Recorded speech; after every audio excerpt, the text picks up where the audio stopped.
केपीयूसी के हमारे भाइयों, जैसा कि आप लोगों को पता है कि अपने छात्रावास में निर्वाचन प्रणाली का शुभारंभ किया गया है, जिसके तहत हम सभी भाई ये समझने का प्रयास करेंगे एक छोटी पहल के माध्यम से कि भारत में किस प्रकार संसदीय प्रणाली कार्य करती है और राष्ट्रपति का निर्वाचन किस प्रकार किया जाता है।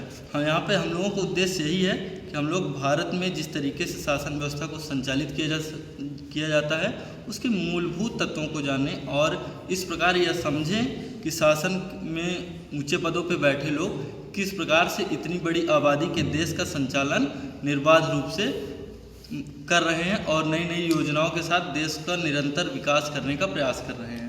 इस संबंध में हम लोगों की जो छोटी सी पहल है उसमें निर्वाचन की प्रक्रिया को हम लोग आनुपातिक प्रतिनिधित्व प्रणाली के माध्यम से समझने का प्रयास करेंगे, जिस संदर्भ में हम लोगों ने नॉमिनेशन डेट डिसाइड किया है 23 दिसंबर 2024 और इसमें हम लोग 3 बजे से 4 बजे तक शाम में, फिर रात में 10 बजे से 11 बजे तक ये समय रहेगा आप लोगों को, मतलब ये नॉमिनेशन का।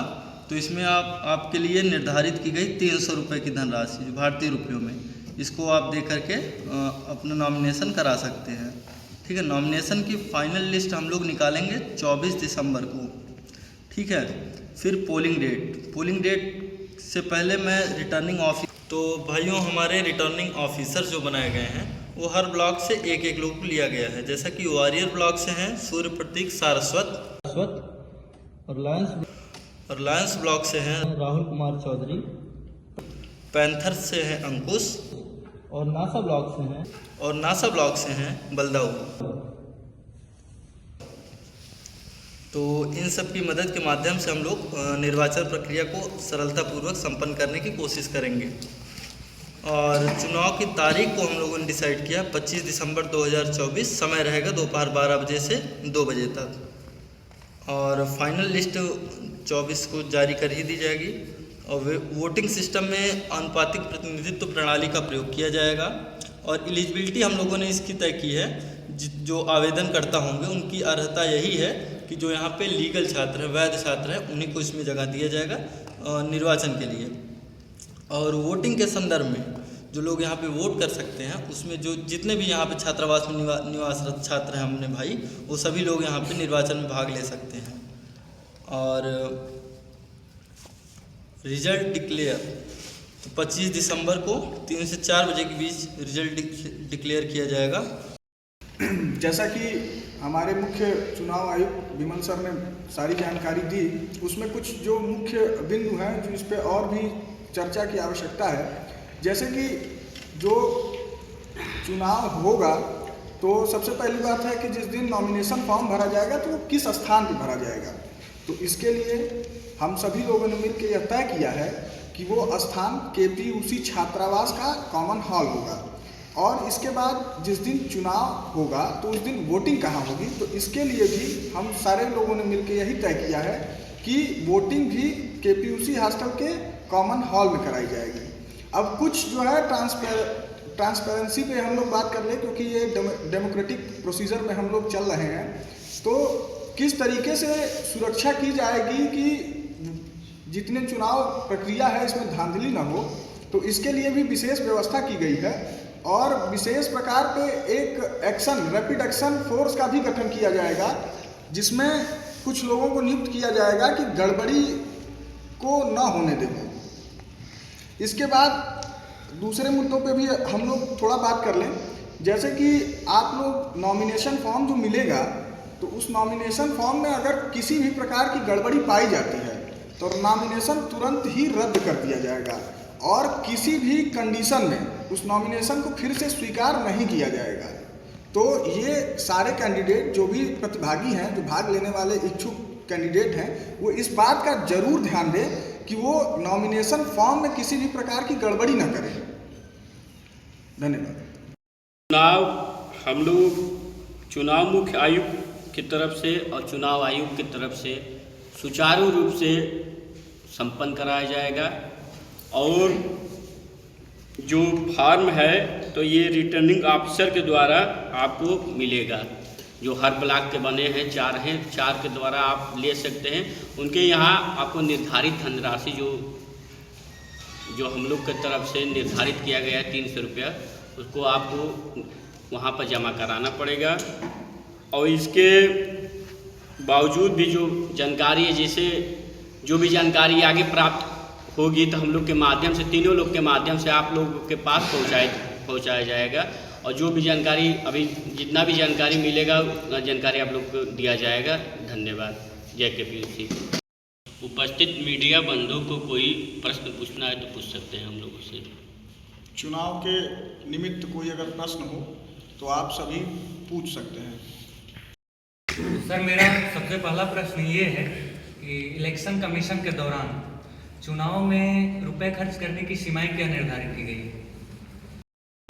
जैसा कि आपका प्रश्न था कि कितना रुपए कोई एक कैंडिडेट अपने चुनाव में खर्च कर सकता है, तो इसका उत्तर ये है कि हम लोगों ने चुनाव नियमावली के अनुसार यह तय किया था कि जो सिक्योरिटी मनी है उसका 5 गुना अर्थात 1500 रुपये से ज़्यादा कोई भी कैंडिडेट अपने चुनाव प्रक्रिया के दौरान प्रचार प्रसार में इससे ज़्यादा 1500 रुपये से ज़्यादा नहीं खर्च करेगा। जैसा कि नंदीश के द्वारा भी आप सबको अवगत कराया गया कि हम लोगों ने जमानत राशि का 5 गुना अधिकतम धनराशि 1500 रुपये व्यय करने की सीमा तय की है। लेकिन यदि कोई भी कैंडिडेट अगर इस तय सीमा से अधिक धन का व्यय करता है तो हम लोग इसके लिए उसका ये कैंडिडेट का नॉमिनेशन रद्द कर सकते हैं। तो आप सभी लोग इस बात का ध्यान रखें, जितने भी दावेदार हैं अपने पद के लिए, वो कृपया इन सीमाओं का अच्छी तरीके से ध्यान रखें और नियमावली का पूर्ण तरीके से पालन करने का कष्ट करें।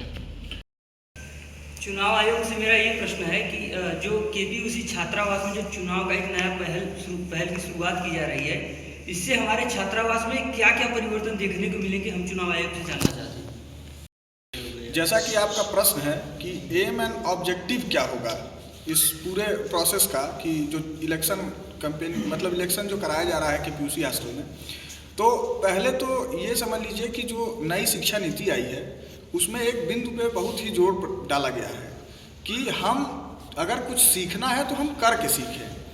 तो इसी को ध्यान में रखते हुए इस मुद्दे को हम लोग भी बहुत अहम तरीके से ध्यान में रखे हैं और हम करके सीख रहे हैं कि किस प्रकार से जो भारतीय व्यवस्था है, जो भारतीय राजनीतिक व्यवस्थाएं हैं, वो किस प्रकार से चल रही है। जैसे कि संसद में किस तरीके से चुनाव होता है, उसके बाद किस तरीके से नॉमिनेशन फॉर्म फिलअप किया जाता है, उसके बाद कैसे वोटिंग की जाती है, किस तरीके से वोटिंग का रिजल्ट निकाला जाता है। तो जब हम करेंगे, देखेंगे तो सीखेंगे, यही इसका मुख्य लक्ष्य है। और एक अहम बिंदु मैं और भी आप लोगों के साथ शेयर करना चाहूँगा यहाँ कि हमारा एक हेल्प डेस्क भी रहेगा और आप सभी को अगर चुनाव से या चुनाव प्रक्रिया से संबंधित कोई भी जानकारी लेनी होगी तो कभी भी 10 बजे से 6 बजे तक, सुबह 10 बजे से शाम को 6 बजे तक 3 दिन के लिए, सिर्फ